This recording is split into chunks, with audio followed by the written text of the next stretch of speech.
So this Fleet Mall, I'm here with Oleg Steinbook in Milwaukee at the Milwaukee Shambhala Center. And I've just had the opportunity to get to know you this weekend a little bit. But I'm quite intrigued by your story. I understand that you were homeless here in Milwaukee for quite a number of years, as long as 10 years. 10 years. And this is something you kind of chose, you told me. You kind of preferred to live on the streets.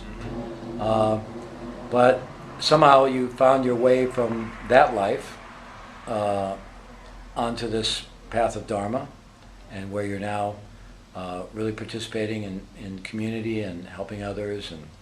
And so I'm just curious about all that. Maybe you could tell me a little bit to begin with, just how you ended up on the streets and what that life was like.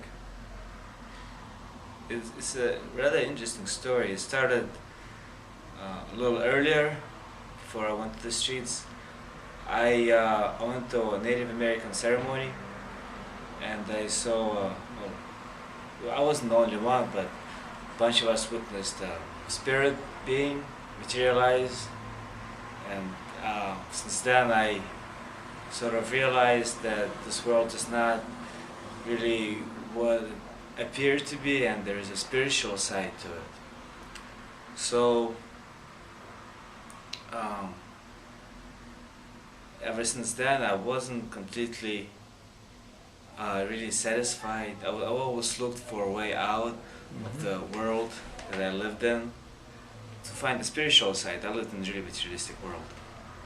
I was going to school for psychology and philosophy because of that, and going to school, after I went there for 1 year, I started realizing that whatever I wanted was not there. I couldn't get to a higher place just by going to school and studying all those trivial subjects. And once I was sitting in a cafe with my friends, and a homeless man came in, and it was cold, and he had a big beard, and he had a snot frozen in his beard.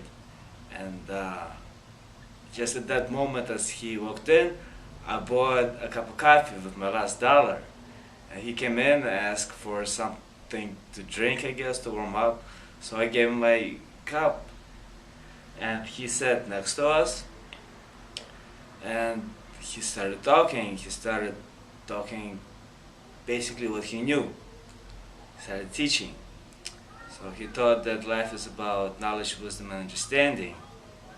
And knowledge is what you know, and wisdom is how you apply it, and understanding is knowing the difference between knowledge and wisdom.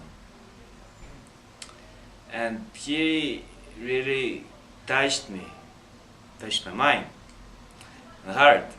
So I was really adventurous kid, I guess. I took him over to the side and I said, "Hey man, you want to be my teacher?" Because I was looking for some kind of a teacher, I guess. And he says, "Sure, what do you want me to teach you?" And I didn't know what to say, so I said, "I want you to teach me to be a warrior." And he said, "You want me to teach you how to fight?" And he says, "Well, I guess." And I drove him home afterwards, under the bridge where he lived. And I haven't seen the man for half a year. I moved, since then I moved in the neighborhood, and half a year after I was walking on the street and he walked towards me. And it was a really joyous occasion, because we hugged and he gave me a ring. And which also really triggered me to him is that afterwards we sat across each other, and he looked into my eyes and he says, "Look into my eyes." He repeated after me, "My mama." And I said, "Okay, my mama, my mama." And after saying that maybe for 3 minutes, I had a moment of realization of whatever it is he was meaning by that. And it was really joyous. It was one of the most joyful experiences of my life. So when I found him half a year after, I started hanging out around him more and more, and he introduced me to his brothers, his real brothers who were living under the bridge with him, and I met his sisters. So after that, I hanged out with him more and more, and my parents thought I was crazy, and maybe I was. You know, I had a normal life, and then I started living in the bridge. Like I started spending the night up there, and then I went. It was summertime. A bunch of events happened, but I ended up leaving Milwaukee and joining the carnival, going on a bunch of adventures. And after I came back, more than half a year after from the carnival, I was a different person, and there was no way I could go back to the life that I lived, the way it was. So I joined Jerry Anderson and lived with him under the bridge and in the ghetto, and then, well, it lasted 10 years. I didn't learn much. I didn't learn much from him, and right now he's missing. I know he's alive because I see him in my dreams sometimes, but I don't know where he's at. So you were living with no money? No money. He taught me how to survive. Yeah, so you survived on the streets and probably drank a lot of wine and the whole kind of homeless scene, right? The whole thing. But I also wanted to do that because the way I figured it, I would never, I could never go into this world that I went into if I just lived a normal life. Yeah. And I wanted to see it all. I wanted to see the bottom and I wanted to see the top. So I started from the very bottom, the underground bottom, before the bottom. So what brought you off the streets and how did you end up in the Shambhala Center practicing meditation?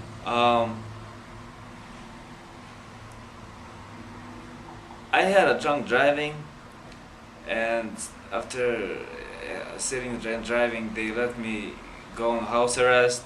So I came to live with my parents for house arrest, and my dad started making enough money, and he had a business, so he said that he can give me a job, and I worked for my pa. After my sentence was over, I worked for my pa, and I had enough money to get myself an apartment, so I got an apartment, but I was still drinking at that time. I stopped drinking now, more or less. Well, I don't drink anymore. I might have me one beer, but I wouldn't have 2 beers.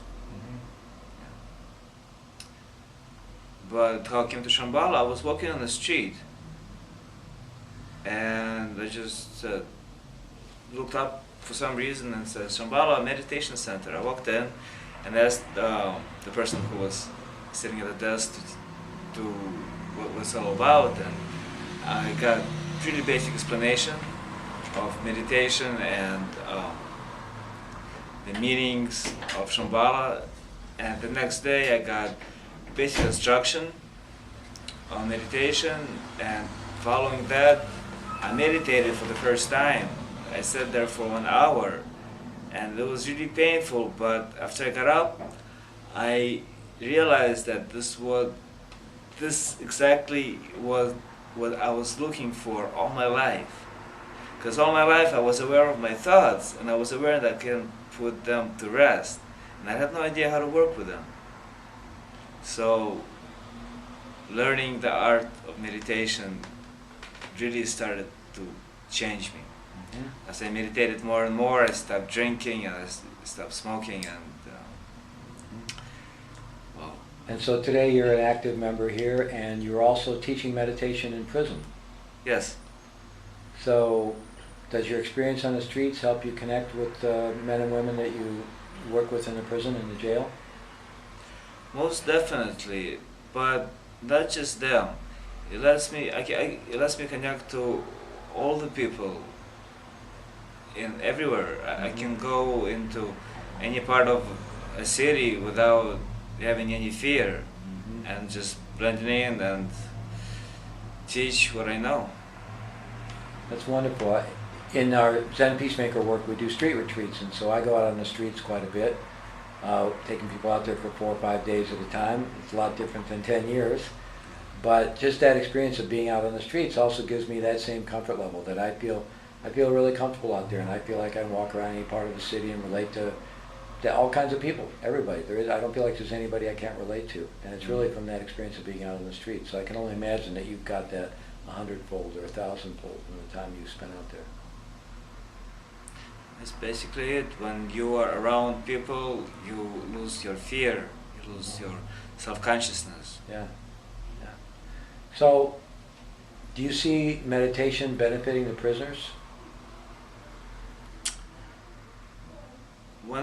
As I go through the prison that I go to, there is a lot of circulations, so we don't get to see same people too much. Mm-hmm. I know there was one kid, young adult, I guess, he's 20, who really got interested, and I think after he got out, because I heard he got out, he meditates right now, and I think maybe he's changing his life for the better. A lot of inmates, because we come there not as often as we could due to the limited resources, they don't really get to actually feel the benefits of meditations. But sometimes I see one person out of 10 maybe that shows genuine interest. You know, when you sow seeds up there in prison, a lot of them are not sprouting, but if one sprouts, then I usually spot the person and try to work, like give them a little extra, some secret stuff. Yeah, and I think we never know when the seeds are going to sprout. You know, you never know. so I think.